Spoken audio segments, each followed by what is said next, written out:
There has always been a lack of PC exclusive games that are Japanese.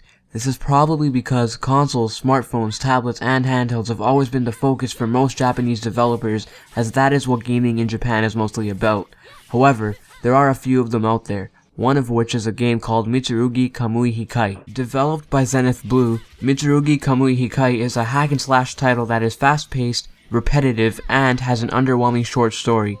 You play as a girl named Misa, a Blade Templar. As a Blade Templar, her duty is to protect the world from demons. The Demon Blade is a sword that is filled with ancient evil power. Misa's friend and former classmate Suzuka fell under the curse of the sword and has begun killing people with it.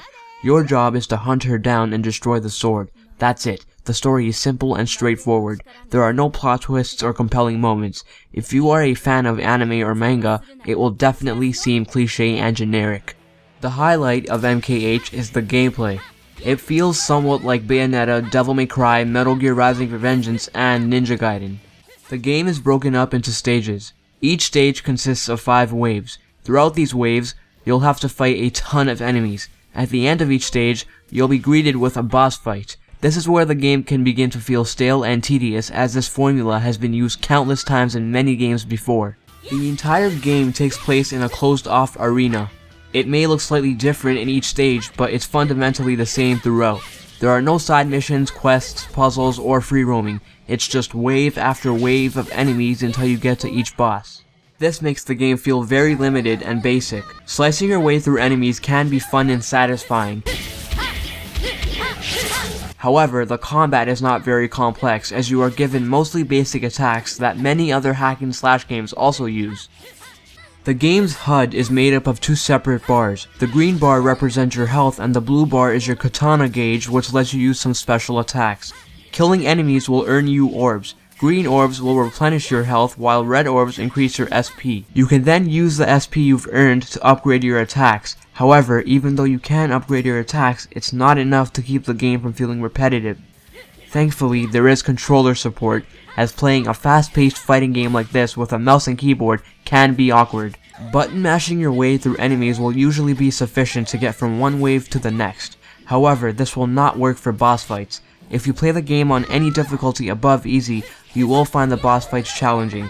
The range of their attacks can feel overwhelming, as dodging and rolling out of the way will usually get you nowhere. The anime-style visuals definitely look very good. The character models look nice and detailed, as if a lot of time went into creating and animating them. This is especially evident in the cutscenes. The environments, however, look bland and disappointing, especially in comparison to the character models. The sound design is fairly acceptable. The simple enemy and sword clashing sounds that you get are suitable. In terms of the music, the game features some simple soundtracks, one for each stage. There is nothing special about them, but they get the job done.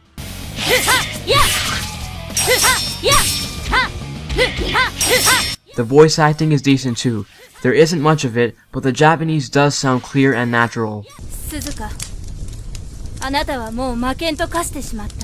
One of the game's problems is the camera. It can get wonky at times, especially when there's a lot of action going on. Thankfully, you can refocus the camera with the press of a button, but even with this, it's still far from perfect. Overall, Mitsurugi Kamui Hikae is a decent game. It doesn't add anything new to the hack-and-slash genre, as it lacks complexity and variety. It can get repetitive and dull with the simple level design and combat. In addition, the story feels like one big cliché in the world of anime and manga. Finally, it's extremely short, as beating it in 1 hour isn't hard at all. If you go into it looking for a long and engrossing story, fresh gameplay mechanics, and a long and captivating adventure with tons of things to do, you will be greatly disappointed. However, if you can lower your expectations and just think of this game as a quick and fun arcade brawler, you will definitely find it somewhat enjoyable. Final rating, 6 out of 10. Thank you for watching.